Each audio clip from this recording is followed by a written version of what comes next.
Кеш жарық, түн жарық болсын қымбатты менің оқырмандарым. Бүгін менде өте қызықты эфир болайын деп тұр. Өзімнің керемет проектім.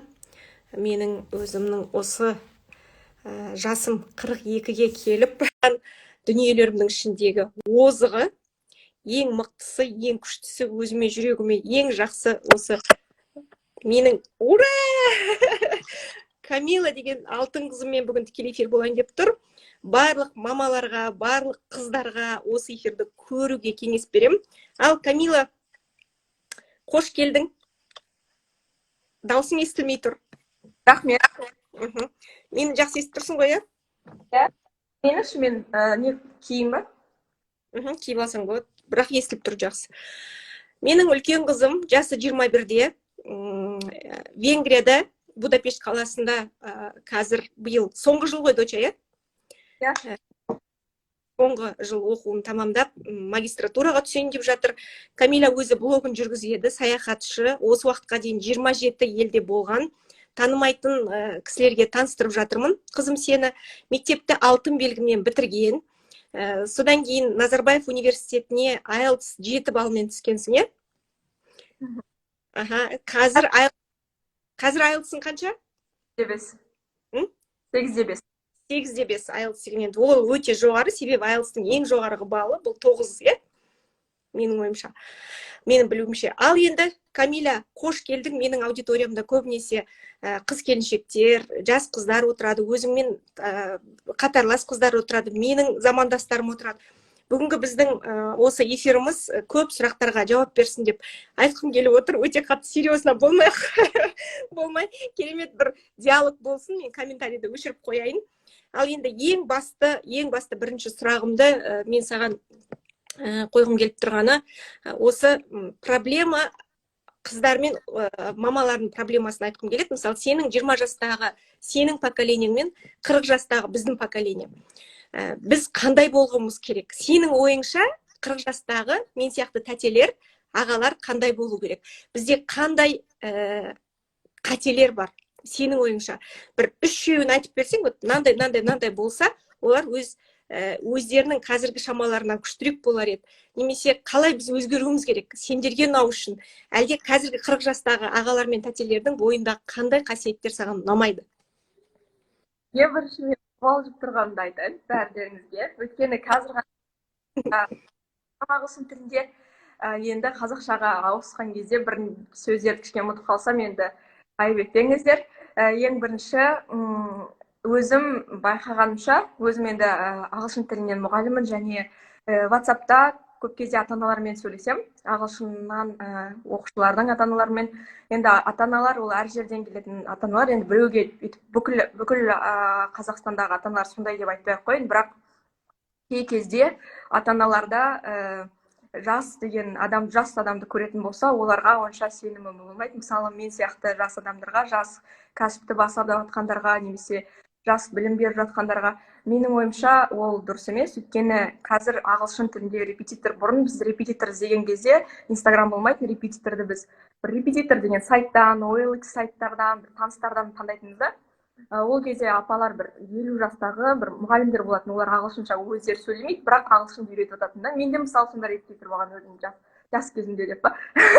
Сол енді ал қазір бізде мұғалімдерді ағылшын тілін қарап жатсаңыздар, шетелге түсу туралы мұғалімдер, мен өзім сол специалистімде сондайларды қарап жатсақ, бәрі менің жасымдағы 20-дағы 30-дағы жастар деп айтса болады.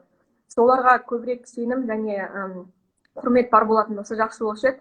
Өйткені бізден де құрмет сұрайды қазір көп үлкен кісілер. Менен айтады құрметте, мен оларды әрине бәрін құрметтеймін, өйткені мені солай тәрбиелеген. Бірақ енді сіздер де мені құрметтеу керексіздер, өйткені сіздерді тәрбиелеген шығар деп ойлаймын. Сол менде мысалы, егер бала 12-ден асып тұрса, мен оған сіз деп сөйлеймін, және оның ойымен саналасам.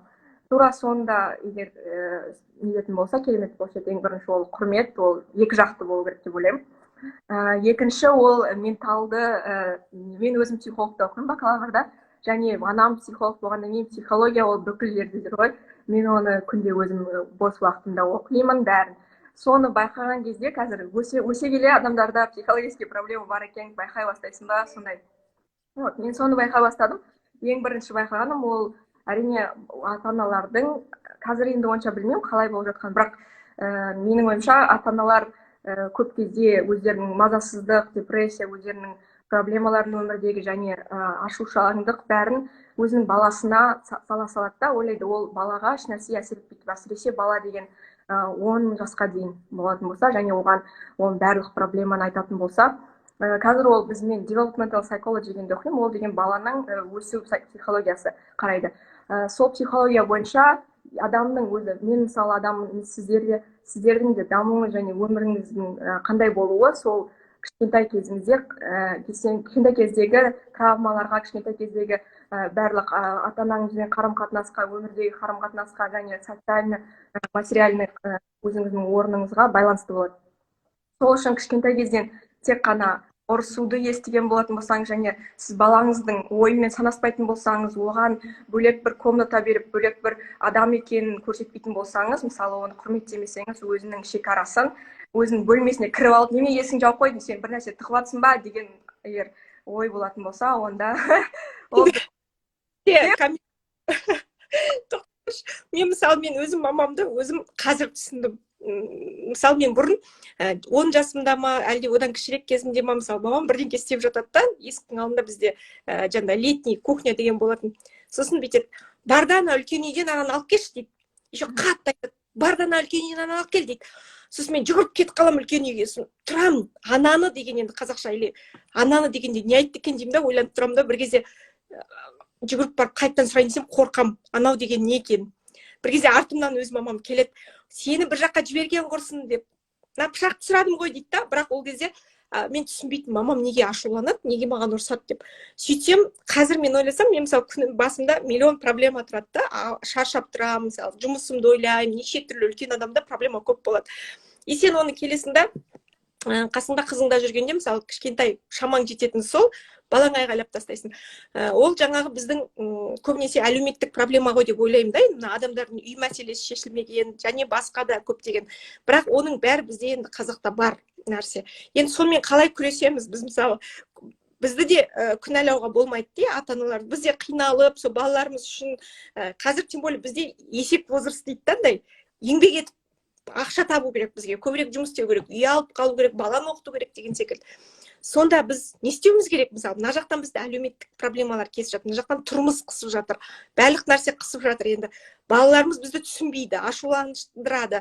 Мысалы, үйде посуданы уақытымен жуып қоймайды. Мысалы, пальцем не будем показывать. Бір қыздар. Сол кезде біз не істеуіміз керек? Қалай ашуланбау керек?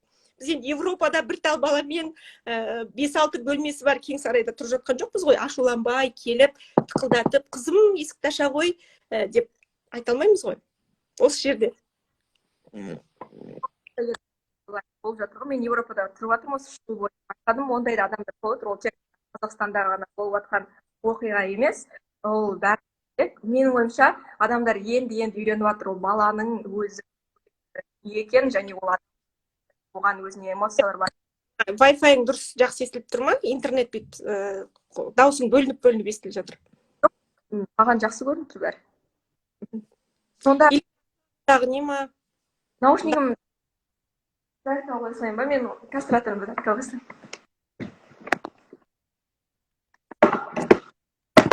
Ой, енді естілді ма? Айта бер.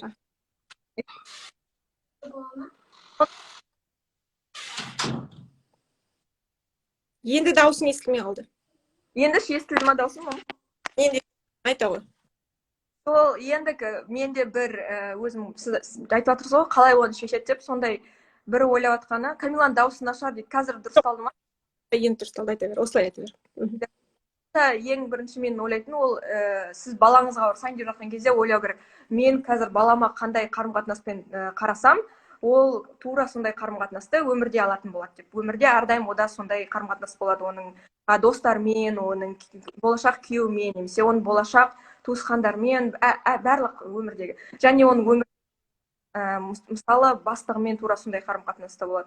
Мүмкін ол сіз егер оған ұрсып тастап аузын жауып тұрып тастайтын болсаңыз, ол тура солай басқа адамдардан кішкене қорқаңқырау болады, өзінің ойын ашамайтын және өзіне өзі адам болып нете алмайды. әрине ол жөндесе болады, оны өзгерсе болады, бірақ это лучше айтады ғой, мен Сабина апайым айтатын, лучше не сорить, чем убирать.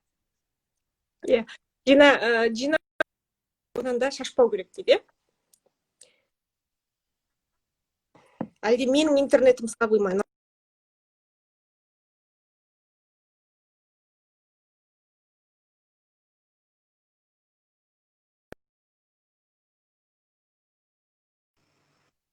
Маған біреу звондап қалды.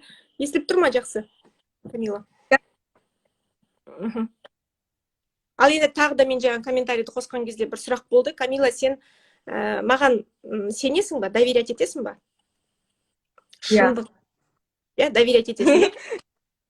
Осы бір кезінде ойлап деп, бірақ мен анама айтайын дегем, мама, мен бір нәрсе айтайын десем, айтайын дегем, что мен саған бәрін айтамын деп өмірдегі. Жоқ, осыны мысалы бізде арамызда доверие бар. Осыны маған көп адамдар сұрайды да, қыздар, келіншектер көп сұрап жатады. Біздің баламыз, қызымызға довериеміз жоқ, или немесе қызым маған доверять етпейді. Мен қызымды бір жаққа жіберейін десем, құрбыларымен жіберейін десем, мен оған сенбеймін, бірдеңке білдіріп қоятын сияқты деп. Сен маған не үшін доверять етесің? Неге сенесің? Неге өзің басқа құрбыларыңа, подругаларыңа, мысалы, қалай бізде басталды осы доверие? Айтып берші, қалай қыздарына доверять ету керек, и сенімді қалай жасауға болады? Біреуге сену үшін ол сенімді ақтау керек қой. Мысалы, ең бірінші рет мен сізге ашылған кезде, сіз мені жөндеп тыңдасаңыз, және өзіңіз критика болмаса, және ұрсу емес, жай ғана қабылдасаңыз менің өзім қандай екенімді, онда мен сізге ақырырақ көбірек ашылатын боламын. Бірақ егер сіз маған ұрсып айтатын болсаңыз, я қазір айт маған, немене керек болып тұр деген кезде, мен әрине ашылмаймын. Өз уақытымен ашылатын кезде болады. Мысалы, мен подростковый возрастымда 12-ден бір 16 жасқа дейін мен өзім айтқым келмейтін нәрсені. Мүмкін подростктар бар адамдар ойлайтын шығар, неге айтпай жатыр деп. Ондай кезде айтқым келмейді ешкімге еш нәрсе. Ондай кезде сен ойлайсың, мен өмірімде бәрін білемін деп ше. Мен өмірде ең күштімін, маған мамамның сөзі керек емес. Ал қазір 21-ден мен күнде звондап тұрмын, мама, мынаны қайтемін, мынаны істеймін, мам, не істеймін? Тура сондай. Көп рахмет. Камила, сен қазір шетелде оқып жатсың, иә? Көп әлемнің басқа қалаларында, елдерінде көп көрдің. Бізге қазір әлемдегі сен өзгерткің келетін бір 3 мәселені айтып бересің ба? Қазақстандағы немесе осы әлемдегі өзіңе ұнамайтын сондай бір ең қиын проблема дейтіндей. Проблема ол өте көп айтылмайды, бірақ Европаға келген кезде байқадым мен бұны. Бірақ Қазақстанда да қазір басталып келе жатыр, әсіресе жас адамдардың инстаграмында. Менде де оны көп айтамын, ол экологияға байланысты. Адамдардың көбісіне қызық емес шығар, өйткені қазір өзім үйімдегі проблемам бар, басымдағы проблемам бар, экологияға уақытым жоқ деген. Бірақ мен сол экологияның проблемасын көп ойлаймын. Мысалы, қалай біздің пластикті көп құртуымыз күнделікті, немесе біздің ет жеуіміз және оның қалай әсер ететінін. Әрине Қазақстанда оны айтып өткен шығар, бірақ мен осы Еуропаға көшкеннен бері бір жыл бойы осы ет жемеймін мысалы, және өзімнің қоқысымды бөлем үшке. Бірінші қағаз және пластик деп, және ол бөлек қоқыстар әртүрлі. Соны бөлек неге салам. Бір проблема соны мен Қазақстанда өзгерсе екен деймін. Мысалы, бұл жақта дүкендерде пакет тегін емес. Ол 2-3 теңге тұрады. Сол 2-3 теңге тұрмау үшін адамдар өздері авоська алып алады, немесе ондай қағаз пакеттер. Сол бізге көмектеседі жерде пакеттердің жатуынан. Мен соны жақсы деп ойлаймын. Және бізде Германияда ондай көп, Венгрияда да бірнеше бар. Ол нелерді қабылдау, бутылкаларды пластиковый қабылдау, соған ақша береді адамдарға. Сол меніңше. Ал екінші айтатын ол білімнің көбірек болса екен деп ойлаймын. Адамдар бір-бірімен сөйлескен кезде көбірек кітаптарды талқыласа, немесе қазіргі болып жатқан политикалық экологияны да мысалы солай бір-бірлерімен ойын бөлісіп, егер сондай талқылау болатын болса жақсы olur. Мен сен 10-шы класста оқыған кезде мен сенің қатты КБТУ-ға, осы Қазақстандағы ең мықты, мен енді шетелге ол кезде менде ондай бір шынымен арман болмапты. Сен шетелге оқуға, сен өзінде посттарыңда жаздың, шетелге деген арман болмапты деп. Себебі біз ауылда, Қошмамбетте ойладық енді, предел мечтаний бізге екеумізге сол кезде болды ғой. Екеуміз жаңағы өзіміз семьямызда сөйлескен кезде КБТУ болды және Назарбаев университеті болды. Менің өзімнің ішімде де қазір саған айтайын, қанша жылдан кейін мен саған сенбедім, сол кезде ойладым Назарбаевскийға түспейді деп. Ойладым енді Казгу, КБТУ сондай оқуға түсетін шығар деп. Бірақ сол 10-шы сен 10-шы мен бізде онша ол кезде ақша онша көп болмады, бірақ мен саған айына 100 000 теңге оқуыңа кетіретінмін қазір есімде. И ол кезде өте көп ақша болатын. Сол кезде маған тіпті құрбыларым, туыстарыма дейін тіпті айтатын, ой, сол қызға немене ертең күйеуге шығады да кетеді, өздерің әрең жүргенде там кредит төлеп жатқанда, өздерің бала шағаң көп, ол 100 000 теңге, сен помнишь, неге Алматының центріне барып оқитынсың, қандай еді сол ненің аты, ағылшынша, и жазда 3 ай. Сосын сенің сол старанияңа жаз айында каникулда демалмай 9-шыны бітіргенде, 10-шыны бітіргенде 3 ай бойы сол IELTS-қа дайындалып, өте бір мықты орталық екен деп сол кезде қуанып барып жүргеніне, мен сенің старанияңа жаңағы папаңды уговаривать етіп, давай ақшасын төлейік, елдер деген миллиондап ақша беріп баласын оқытамай жатыр, потому что адамның желаниесі болмайды. Біз қазір ол желаниесі болып тұрған кезде ақша бермей қойсақ, ол ертең қиналып қалады деп. Сол кезде шынымен көп мен өзімде еститін, өзім қатты қиналатын сол ақшаны төлеуге. Бірақ сен сол кезде оқыдың, мен қазір қуанам. Шынымен сол кезде кілем алмай, немесе жаңағы тамақ жемей, может, лишний бір расходтарды азайтып, сол кезде сол оқуға бергенімізге. Вообще оқудың маңызы, мысалы Қазақстанда бізде көбінесе айтады да, қош қыздарға өйтіп оқуға құюға болмайды, ол бәрібір ертең күйеуге шығып кетеді деген секілді. Бізде сондай бір кішкене стереотиптар бар негізі. В основном енді ұлдарға құяды, қыздарға онша көп құймайды. Осы жағынан маңыздылығын айтып берші, қыздардың білімінің, мысалы саған сенің өзіңнің ойың өмірдегі. Мен бірінші рет естідім қыздарға ақша білім бермейді дегенді.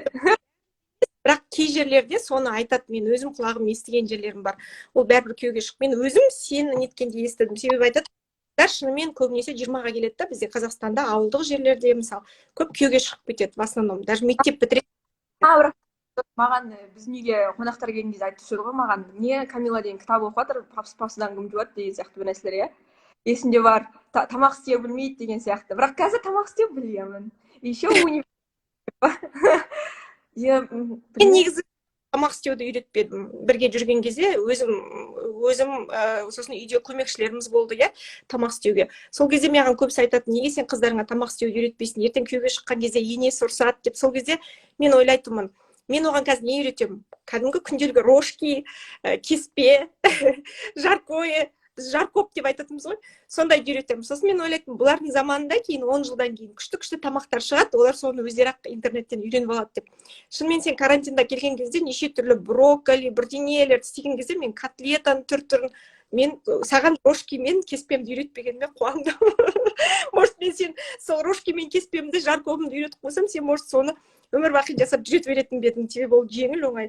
Шынымен сен көп нәрселерді, енді мен ойлаймын, білім ол барлық жерде жарып шығады. Адам білімді болса, білікті болса, ол бәрін бір жерден қазып табады, жаңағы білімді мыңды шығады ғой.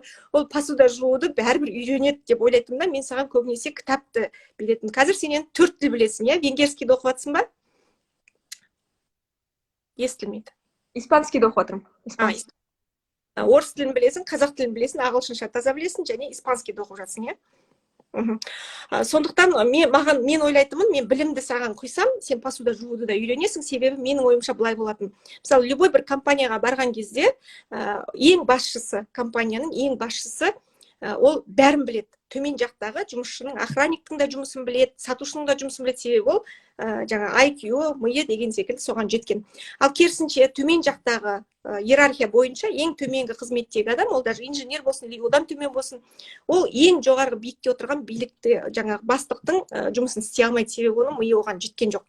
Сондықтан мен соны көбірек құюға үйреткім келетін, чем ана посуда жууды үйреткенше, мен лучше тамақ пісіруді үйреткенше, мен жаңағы білімді құяйыншы деген. Мүмкін сол кезде менде қорқыныш та болатын. Шынымен ертең мен қызым күйеуге шыққан кезде құдағи маған келіп ұрысса, өзім бірге қосылып барып жуып берем деп ойлайтынмын. Сен осы өзіңнің жаңа ойыңды білім жағынан мен көп сөйлеп кеттім. Қыздардың білімі, ұлдардың білім жағынан айтып берсең. Әсіресе ұлдардың білімінен, ұлдардан қандай ұлдар саған ұнайды деген секілді сондай өзіңнің ойыңды. Менің ойымша бір керісінше тенденция болып жатыр, ол қыздардың көбісі оқиды да, ұлдар керісінше аз оқиды, немесе ұлдар көбінесе тұйық болады. Мен қазір соны байқап жатырмын да, өзім универде де, мысалы біздің универде 2 бала ғана ұл бала бар, 2 ұл бала, қалғанның бәрі қыз бала. Хотя Европада көп кезде байқап жатырмын, мүмкін ұл балаларға көп айтпайтын шығар, кітап оқу керек саған деп, немесе оған дайындалу керек, немесе универге түсу керек деген сияқты. Өзіме соны байқалғаннан кейін қазіргі кезде көп ұл балалар бар, андай бір тек қана сандалып, өздерімен өздері әйтеуір бір жерден шығамыз деп жүреді да, бірақ шын мәнінде ешқай жерден шықпайды. Тек қана білмеймін, бір охранадан шыға ма, сондай бір нәрсе. Жарайды, ешкім жамандап жатқан жоқпын, әркімнің өз өмірі бар. Бірақ менің ойымша оқуды, жоғары білімді алған кезде дипломға, немесе мен осы жоғары білімді алып басқа біреуге жұмыс істеймін деген оймен нетпеу керек.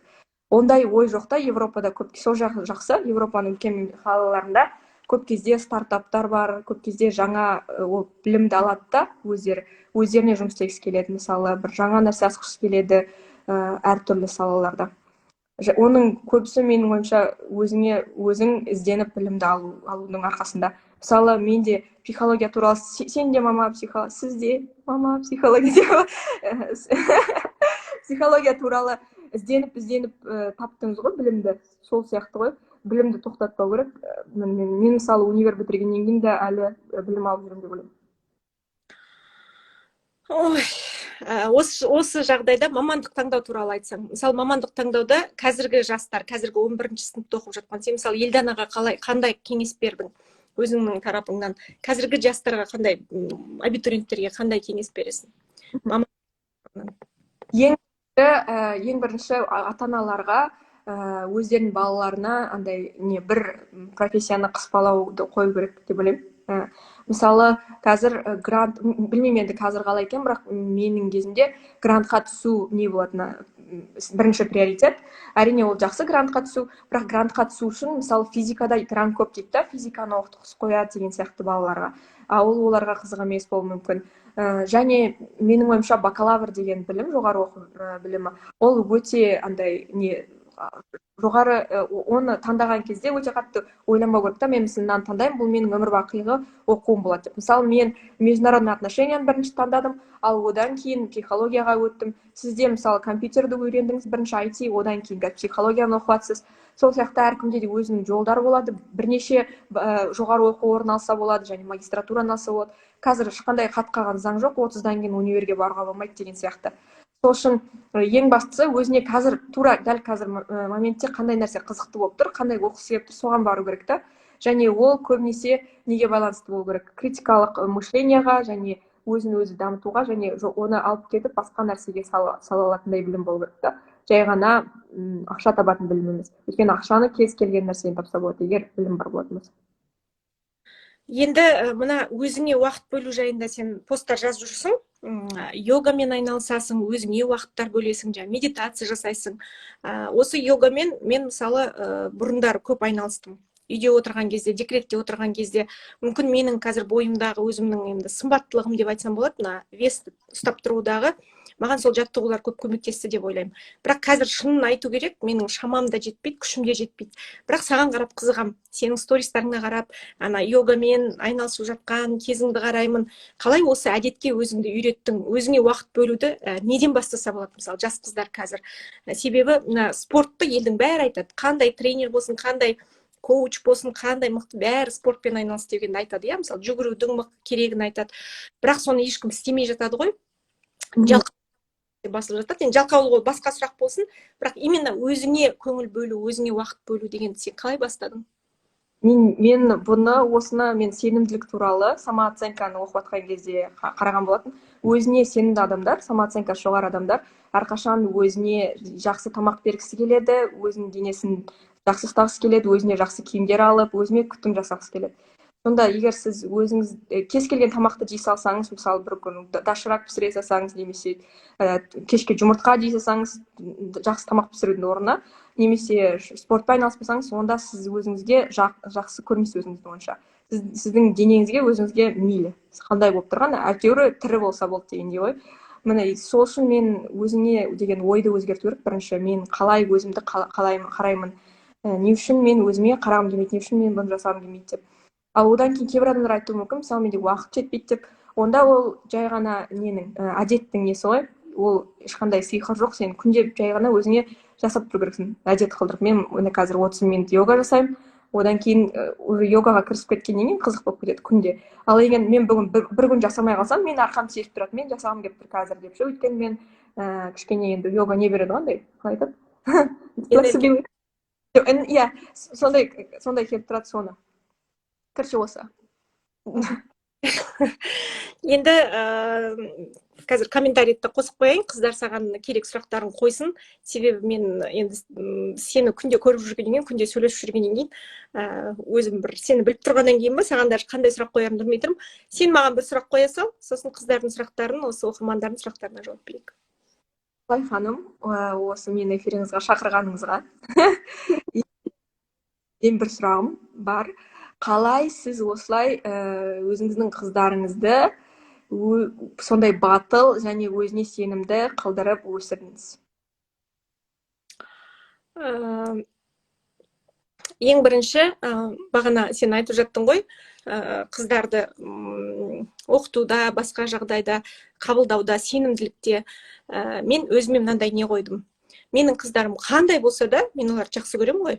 Мына ата-аналардың көп қатесі, ошибкасы. Олар деген балаларын қабылдамайды. Балаларын тек қана жақсы болғанын қабылдайды.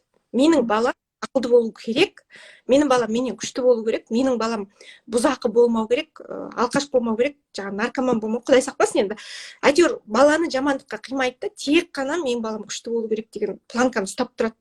Ол балаға да, мамаға да өте қиын да. Мен өзімнің ішімнен бүкіл қорқыныштарымды жұттым. Жарайды, менің қызым жаманның жаманы болсын. Енді Құдай сақтасын, енді білмеймін. Енді қыздың жаманы үйге бала туып алып келеді ғой, енді негізі қазақ сөйтіп айтады. Даже сол өзі болса да, қызым қандай болса да, мен все равно ол бәрібір сен оны бағып отырасың, қуып жүрмейсің ол қызыңды. Сондықтан мейлі ол сабақ оқымай қойсын, мейлі ол 2-мен оқысын, мейлі ол вообще 0 қыз болсын, мынандай қыз болсын, бәрібір ол менің іштен шыққан шұбар жылам. Сондықтан ең бірінші мен полностью плохой, жаман качестволарын бәрін қабылдадым, мейлі деп көзімнің алдында. Содан кейін барып, жаңағы сендер мысалы маған бір нәрсені айтып жатқан кезде, даже қазір талшынды айтып жатады, немесе жаңағы Қарақат, сенен кейінгі қыздар Елдана айтып жатса да, мен соны қабылдай беремін.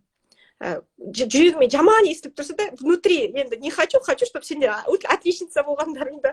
Мысалы, Елдана былтыр физикадан 4 алды ғой, алтын белгі алмады, бірақ 9 жыл, 10 жыл бойы 5 келді, Астанаға келді, 4 алды. Сол кезде енді бізде бәрімізде семьямызда папаң вообще енді өмірде алтын белгі алу керек, оқылды болу керек деп сендерге солай құяды ғой. Сол кезде мен қатты стресс болды бізде үйде. Сосын мен ең бірінші барып папаңмен сөйлестім, айттым, Елдана 4 алды, Елдана одан ары қарай 5 алмайды, ол алтын белгі алмайды деп жаңағындай полностью. Сосын ол бірінші принимать етпеді. Қалай ол Елдана өте ақылды қыз ғой, қалай ол сен бар сөйлес, завучына кір, бізде қазақша бар ғой, жаңағы директорына кір сөйлес, 5 қойып берсін, бірақ та сабақ ол қалай деп. Сосын мен өзім ештеңкеге сөйлеспеймін да, ол егер керек болса, ол соны өзі ары қарай жеткізеді деп, сондай бір немен полностью, вот даже отличница болмаса да, алтын белгі алмаса да, бірақ мен кішкене тартып жіберсем, Елдананы шынымен ол алтын белгі алар еді. Бірақ егер ол оған керек емес болса, маған да керек емес деп ойладым. И солай қабылдадым. Сондықтан ең бірінші нәрсе, балаларды қабылдаңыздар, қандай болсын. Жаңағы мен көп аутизммен ауыратын, ДЦП-мен ауыратын қыздармен сөйлесем, мамалармен. Солар ең бірінші өкінетіндері, бірінші, екінші, үшінші жылда баланың диагнозын білген кезде қабылдамағаны. Жоқ, мен балам ауру емес деп. Даже көрініп тұрса да, соның бүкіл нелері көрініп тұрса да, дәрігерлер айтып жатса да, қабылдау керек. Ол Құдай берді ма сондай баланы, уже соны қабылдау керек. Ол не айтты ғой, что менің балаларым бәрі денсаулық күшті, немесе ақылды болып шықты деген емес. Біздің үйде де неше түрлі проблема бар, иә? Камиля, біліп отырсың ғой, балаларда, қыздардың арасында. Бірақ соны қабылдау керек, иә? Мен осындай баланың мамасымын деп. Енді английский в каком центре учили дейді, әртүрлі центрлерде. No water деген новатор қатысса болады соған. Реклама, Елдананың центрін деп. Камила, үлкен қызым 9-дан кейін оқуға түсірейім дейді. Колледжға түскен, қалай ойлайсың өз ойың? Менің ойымша бітіру керек деймін, өйткені егер ол кейін шетелге түскісі келсе, онда оған 12, мысалы шетелде 12 жыл бітірген сұрайды көп, жақсы мемлекеттерде Великобритания, Австралия, США-да. Сол үшін 11-ді бітірген жақсырақ деп ойлаймын. Және өзінің сыныптастарымен бірге бітіріп жатса, кейін олармен кішкене сөйлесіп, связь болады, жақсы емес па? Бала сабақ оқымайды дейді. Баланың сабақ оқуға деген құлшынысын қалай арттыруға болады?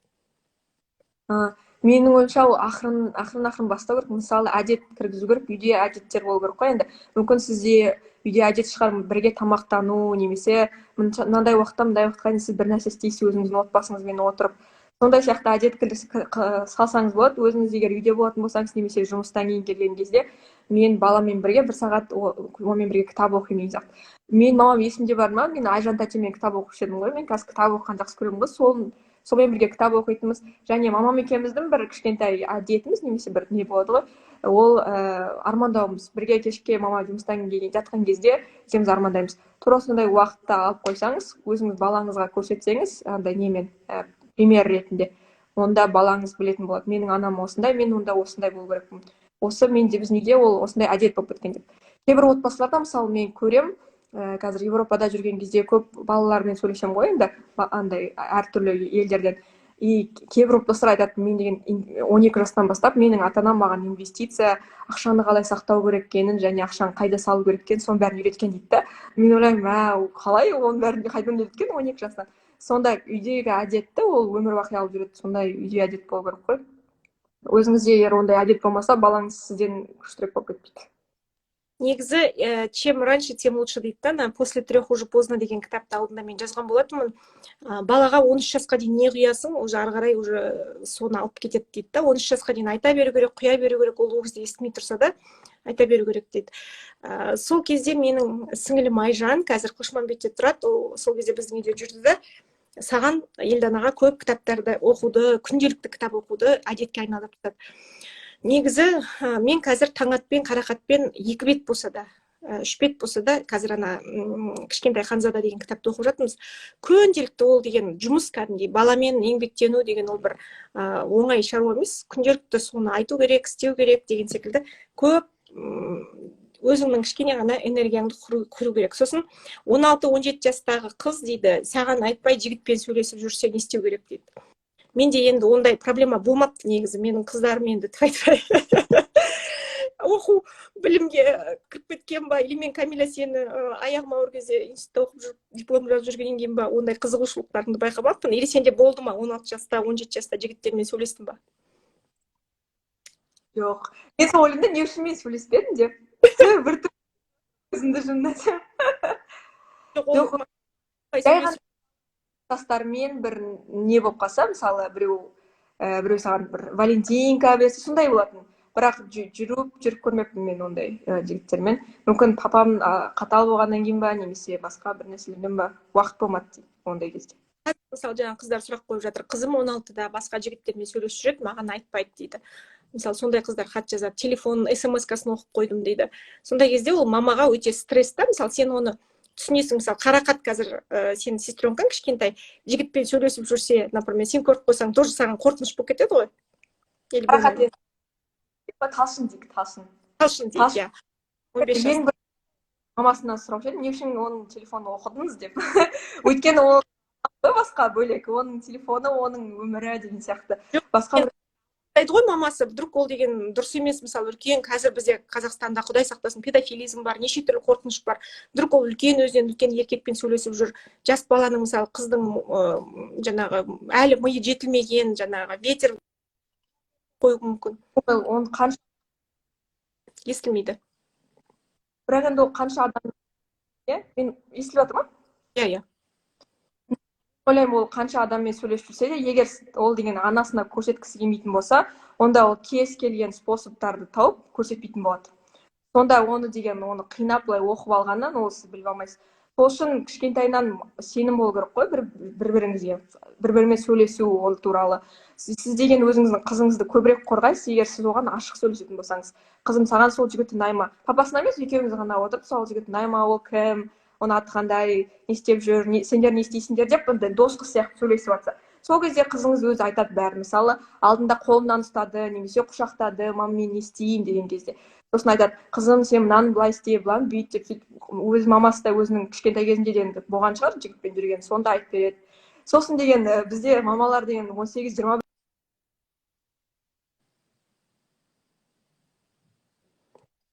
сөйлессе деп ойлаймын, жақсырақ болады.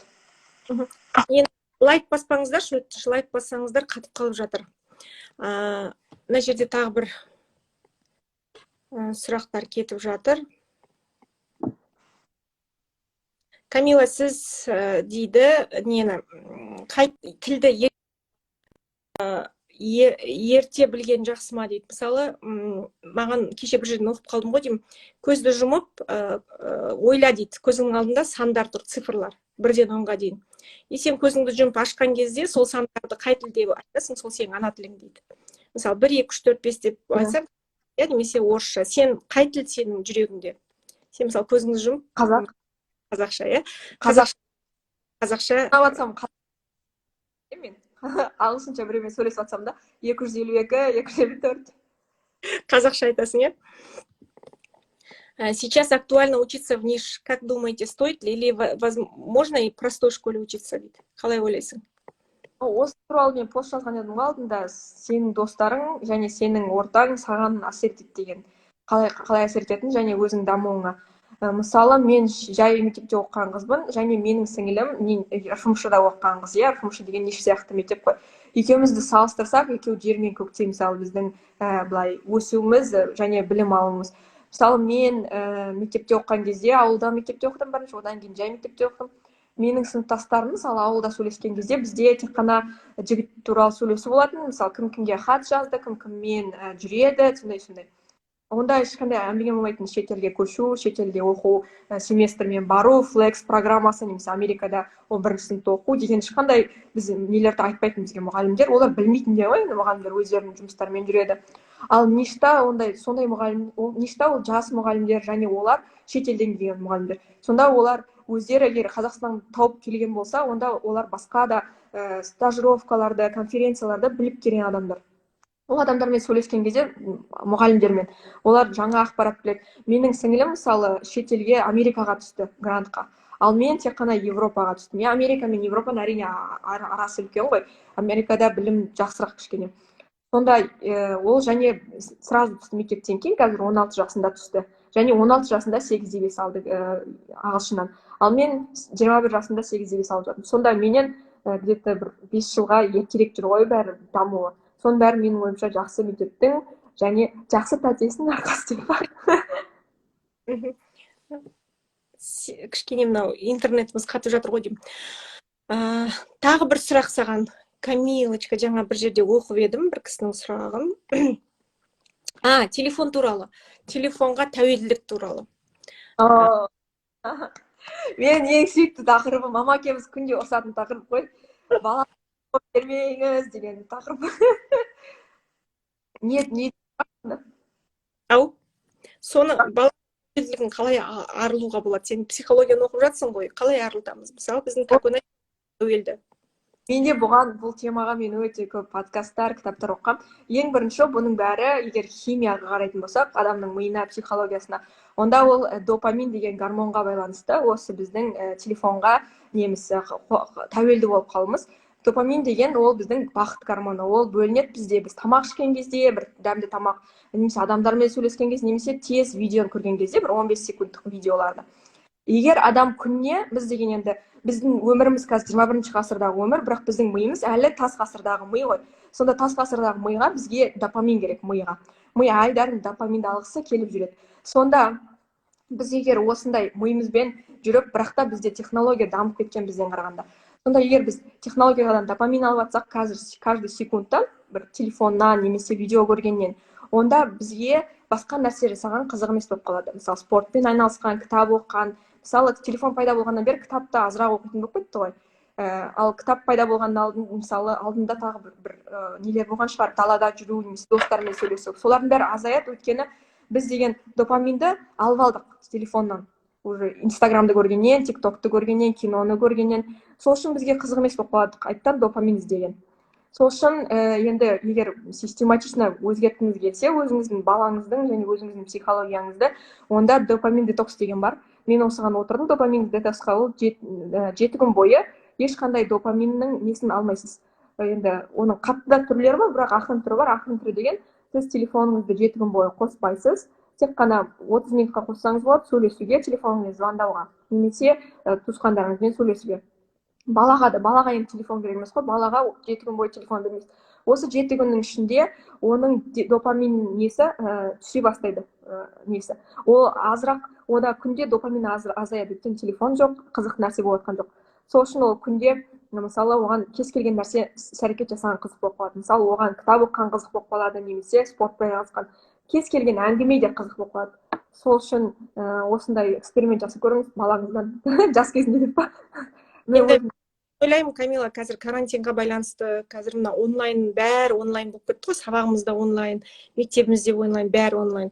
Енді ол бәрібір қанша біз алып тастайын десек те, уже ол онлайн режимге кіріп бара жатырмыз, осы цифрлық дәуірге кіріп бара жатырмыз, оқушылардың бәрі оқып жатыр. Қазір мысалы таң атпен қарақаттан алып алайын десем, сабақтарын қалай оқиды? Мысалы, сабақ оқып отырады сол телефонмен. Сондықтан мен өзім енді ойлаймын, оқи берсін, біле берсін, ала берсін, қазірден бастап кнопканы баса берсін деп.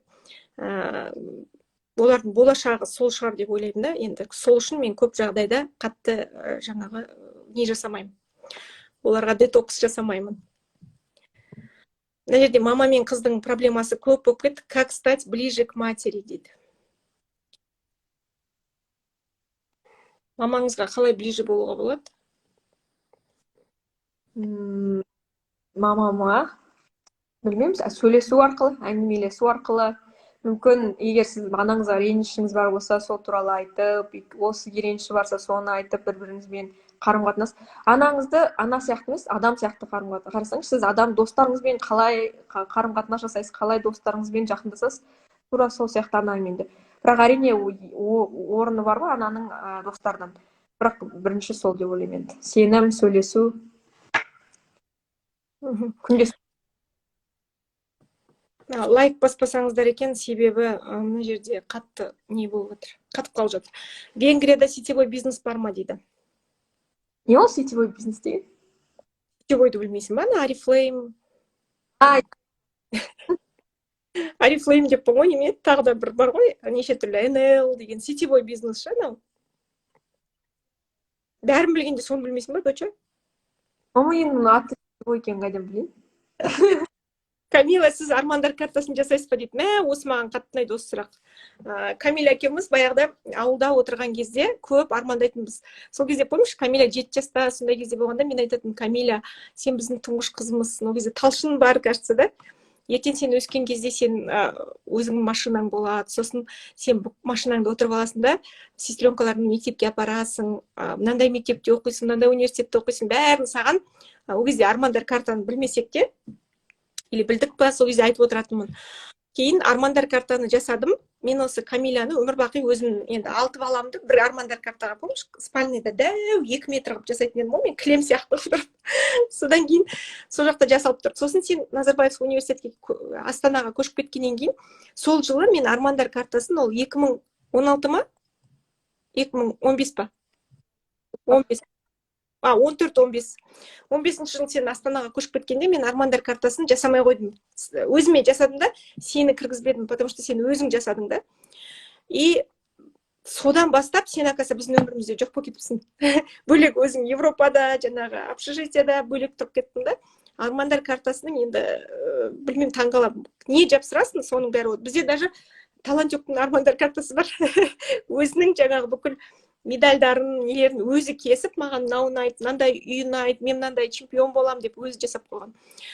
Себебі балаларға армандауды үйрету керек. Маған консультацияға, жеке консультацияға 50-дегі, 60-тағы тәтелер келеді да.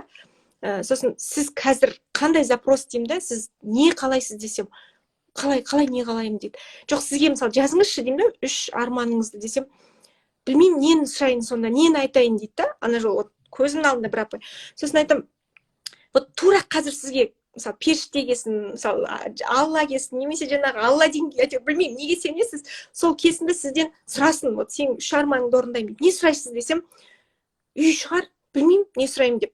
Сонда адамдар армандау, денсаулық деп сөйтіп сұрайды. Сонда мысалы адам білу керек та өзінің арманын. Может, это гармония в душе, может, жаңағы рай на земле в Казахстане, может, жаңағындай бейбітшілік. Әйтеуір сен таңертең оянған кезде бір запроспен ояну керексің ғой Алла тағалаға. Мен даже оянған кезде әрдайым мына түс пен өңнің ортасы болып тұрады ғой, сол кездің өзінде сөйлесіп жатам. Өзім Құдаймен таңертең тұрғанда жаңағы рахметімді айтып жатам. Сені бірінші, бәрі қалғандарымыз үйдеміз, жалғыз жырақта жүрген сенсің ғой. Сосын мысалы талантпен де жатар кезде көп уақыт сен шарша, сен базарда сауда істе, 8 сағат бір жерде жұмыс істе, бірақ әйтеуір жатқан кезде бәрібір телефон шұқисың, жатасың ғой. Сол кезде мысалы мен талантты қасыма алып аламын да, Камиля тәтеге тілек тілейміз деймін, папаға тілек тілейміз деймін, бәріне бүйтіп тілетемін. Сосын ол жатады да, папамның бизнесі жақсы жүрсін, папам жаңа 3 этажды үй салсын. Әйтеуір өзінің папасын естіп алған армандарын айтады. Одан кейін Камиля тәтем аман болсын, жаңағындай бүкіл нелерді айтады. Сосын Камиля тәтем королева болсын. Біздің тілегіміз, Камиля, сен біліп қой, біз талант жоқ сөйтіп тілеп жатады.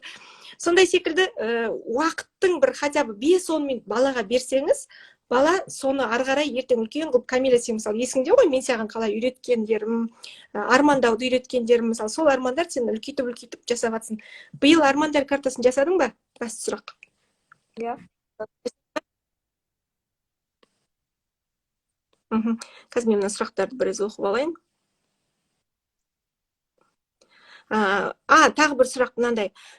Негізі балаға қатал болған дұрыс па, жоқ жұмсақ еркелеткен дұрыс па? Бізде мысалы үйдегілердің бәрі, біздің папамыз өте еркелетіп, сенің өзіңді еркелетіп тәрбиелеген ғой. Сен жаңа мектепке Алматыға ауысқан кезде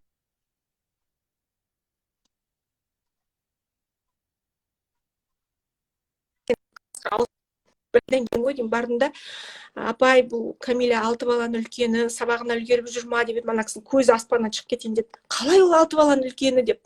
Сен апайың бар еді ғой, кім еді сол кісінің ана 178-дегі географиядан беретін апай. Сол кісі айтты, қалай ол деген, мен ойладым, ол біреудің жалғыз қыз екен, 2 қыз екен деп дейді. Еще бір байдың жалғыз қыз екен деп ойладым. Сол кезде мен таңғалғам, шынымен біздің әр баламыз өте ерке. Қаталдық дұрыс па, әлде кішкене бос болған дұрыс па? Себебі көбісі баламды ұрсам, қатты ұстаймын, себебі қатты ұстау керек деген, баланы ұрсу керек, әлдилей бермеу керек, әуеніне төңкермеу керек деп сөйтіп айтады. Сенің ойыңша баланы қалай тәрбиелейсің? Сен ертең өзің баланы қалай тәрбиелейсің? Менің ойымша баланс керек ең бірінші. Бірақ енді мен ұруға қарсымын. Ешкім ұруға болмайды баланы. Не әкесі, не шешесі ұруға болмайды. Егер сіз оны ұрып қана тәрбиелей алатын болсаңыз, онда келесіде ол сіз тыңдамайтын болады ұрмасаңыз. Сонда күнде ұру керек болып тұрады ғой, онда бір рет бір дұрыс емес жасаса ұру керек болып қалады. Сонда күнде ұра бересіз ба баланы? Сол үшін мен оны ұруды вообще бірінші күннен бастап ұруға қарамай дұрыс емес. Сіз деген ойлау керек қой, былай мен ең қатты қандай менде ең қатты не болады? Например, сол қандай қаталдық менде максимум болады? Мен сол максимумды қолданамын, бір жаман бір нәрсе деп қалса дейді. Мысалы, бұрышқа тұрғызып қою, немесе телефонын алып қою, немесе ұрсу деген сияқты. Соны өзіңіз қарайсыз да, соны қоясыз. Ал қалған кезде оны тек қана керек кездерде қолданасыз да, енді бір дұрыс емес бір нәрсе деп қалса. Ал қалған кездерде адаммен сөйлескенде менің ойымша ең жақсы болады. Егер оны баламен адам сияқты болып сөйлесіп, оның кішкентайынан ойын тыңдасаңыз, және оны алдап кішкене сөйлесіп жүрсеңіз, ол сізге көбірек сенетін болады. Өскен кезде сізді қаттырақ жақсы көретін болады. Бірақ тым еркелетіп, оны күнде оған қарап, оған түк ауа бермей қойса, мысалы, қарай беріп, бір жақтарға апарып, бос уақытын қалдырмай сөйтетін болса, онда сіздің үйіңізден кеткісі келіп қалады да, енді ол жақта. Сол менде баланс енді. Білмеймін, енді әркім өзі ойлайды ғой. Мен мына бір берейін, мен оқырмандарыма, сен ең бірінші рет Венгрияға кеткен кезде, ең бірінші рет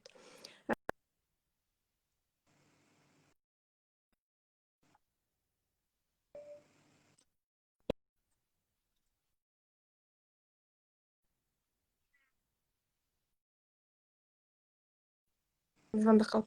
Ол кезде мен семинарлармен шапқылап жүрген болатынмын, осыдан 2 жыл бұрын ғой деймін.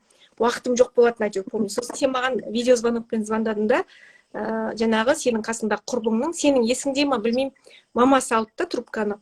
айтты, Құралай, сіз Камиланың мамасысыз ба, саламатсыз ба, мен осындай қыздың мамасымын, мына Камила мен менің қызым квартира іздеп жүр Венгрияда, Будапештте, мына квартира сізге ұнай ма, сіз осыны төлей аласыз ба деп. Сосын мен саған толық доверять етіп, сен өзің шешесің, өзің квартираңды өзің. Мен ана жерде шошып кеттім, не айтып, білмеймін, иә, ұнайды, ала берсін, аха деп, жаңа еще видеозвонокпен. Сосын бір кезде саған звондамда, Камила, ала берші, болды, өзің. Білмеймін, мына кісі ғой звондаймын деп саған деп. Сонда оны мамасы ертіп барған, квартираны бірге іздеген. Мен сол кезде кәдімгі ұялып кеттім сенен. Елдердің мамалары апарып жатыр, іздеп жатыр. Мен даже сені самолетқа салып жіберіп, ар жағында не болып жатыр, жаңағындай. Мүмкін ол мен шынымен көп балалы болып, проблемамның көп болғанына байланысты ма, может, ол біреудің жалғыз қызы шығар. Кәдімгідей сенен ұялдым. Мына қызымның даже квартирасын қалай алып жатыр, қаншаға алып жатыр, ештеңкеге хабарым жоқ. Ол мүмкін қаланың шетінде ма, ортасында ма. Сосын сенен сұрасам, бәрі күшті, мен осындай жерден алдым деп.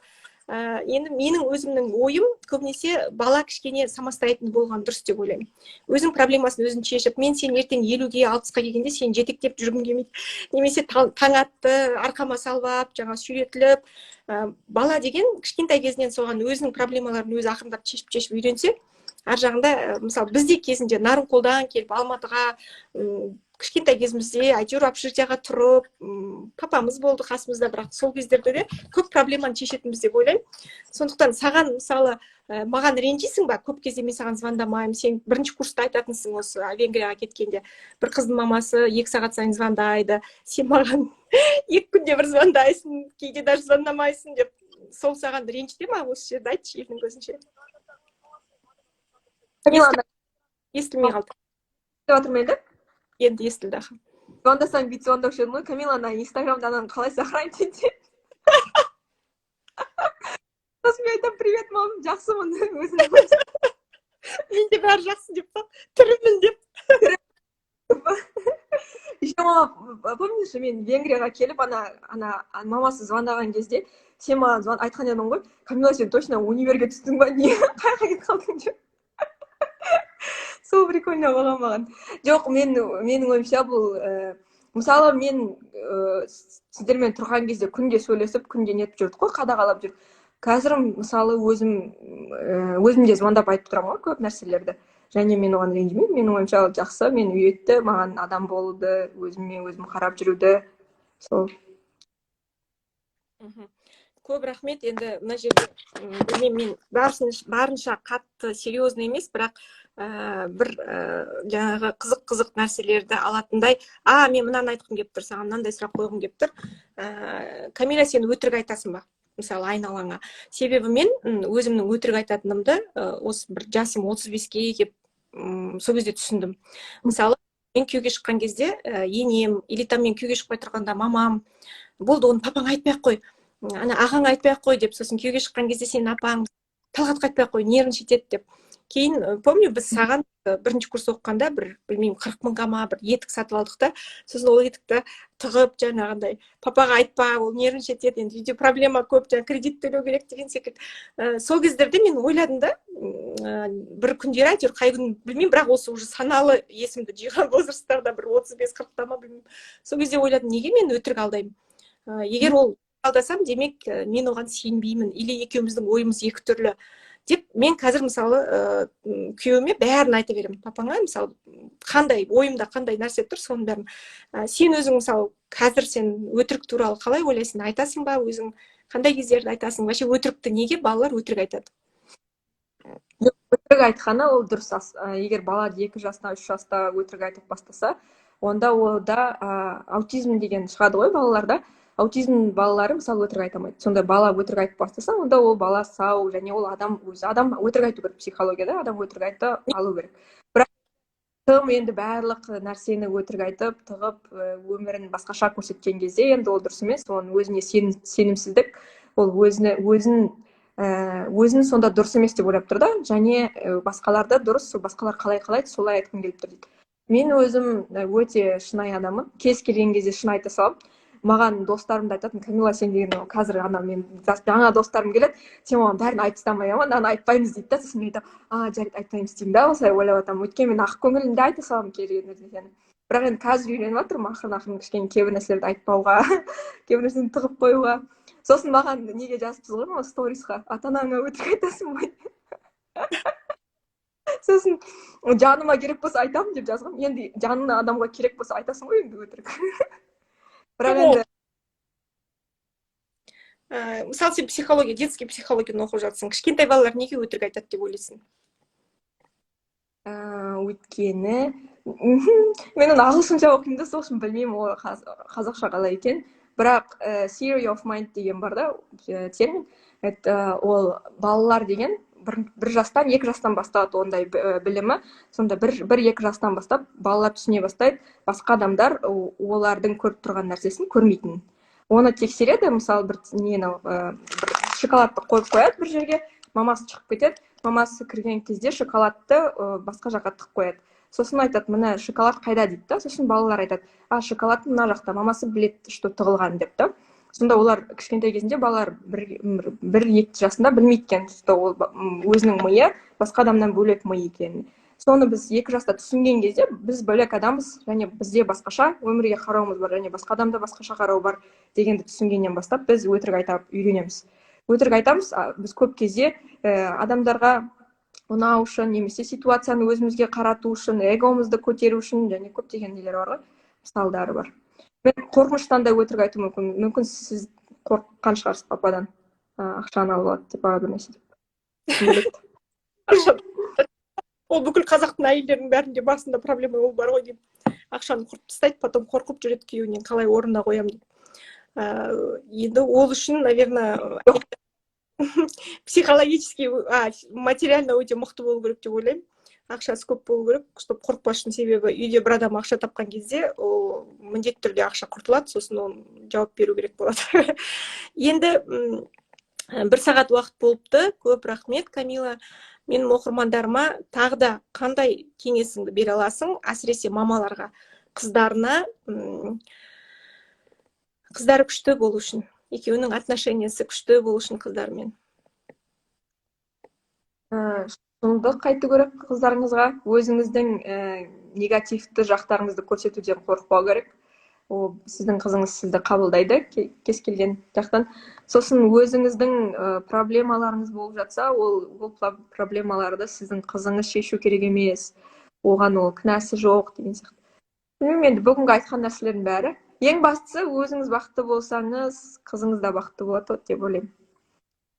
Егер сіз өзіңізге сенімді әйел болмасаңыз, мен ондай болмаушы едім. Бірақ енді болушы еді мүмкін, бірақ енді кішкене өзім кітап оқып, сондай болған кезде. Мына Қошманбеттегі ауылдағы кезіңді айтшы дейді. Мен өзім ауылда, сендер кішкентай кезде ауылда тұрған өте қуанам.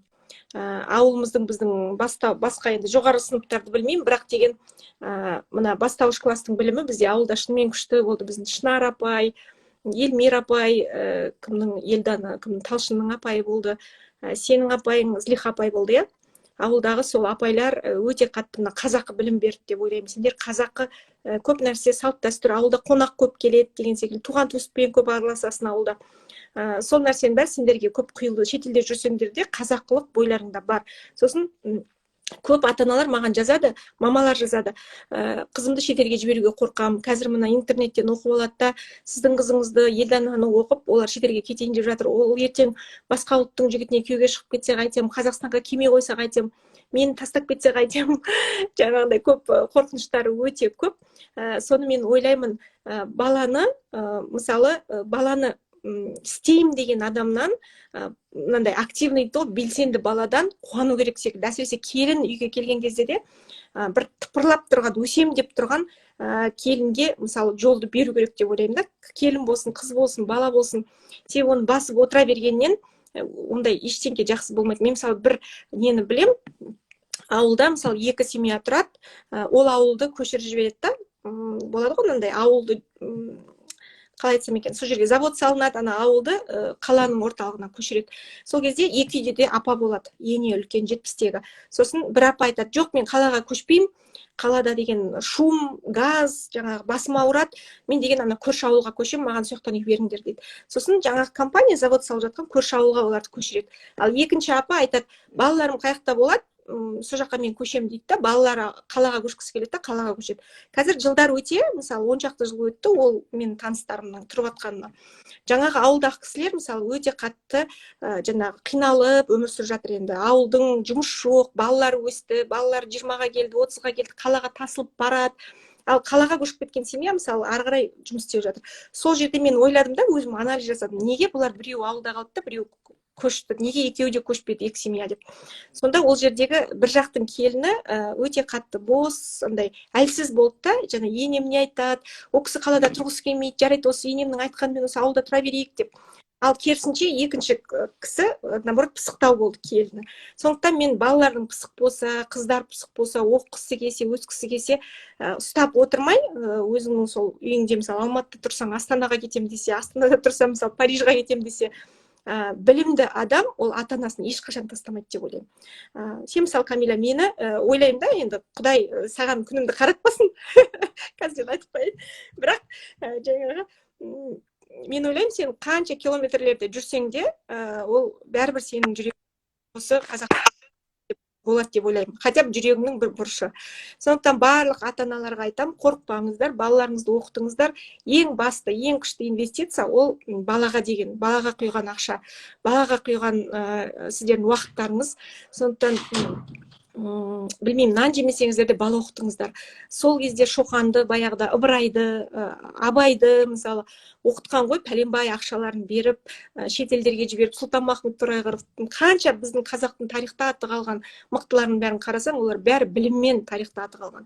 Сондықтан қазіргі заманда, может, біз 90-шы жылдарда жаңағы двоечниктер жақсы өмір сүріп кетіп, жаңағы отличниктер керісінше базардағы алып сондай заман болса, қазір керісінше білім қуған заман болып жатыр. Білімді адам мыңды жығады деп ойлаймын. Сондықтан сол үшін де мен өзімнің қызыма, қыздарыма, ұлдарыма бар күшімді салып, білімді құйып жатырмын. Басты нәрсе осы кітап оқуды үйретіңіздер. Баланың оқуына көп көңіл бөліңіздер. Я, Камила?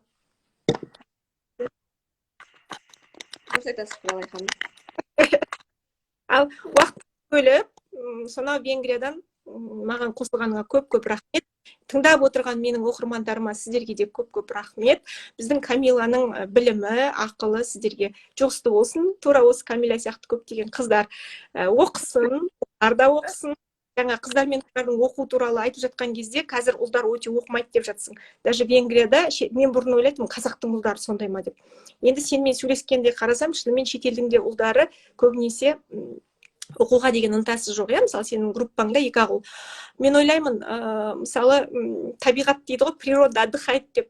Мына ер азаматтардың энергиясы біздің шынымен планета, жер планетамызды кішкене соғыс көп болып кетті, ядролық всякие қарулар, бірдеңкелер бір әйелге құйып жатқан секілді. Қазір табиғат әйелге бір ақпараттарды көбірек, санасын көбірек ашып жатқан секілді. Шынымен қазақта қыздар қазір енді ер азаматтар ренжіп қалар, осы эфирді көріп отқан қыздар болып жатыр. Сондықтан енді ұлдарға құяйық. Кішкентай ұлдарымызды мықты қылып өсірейік.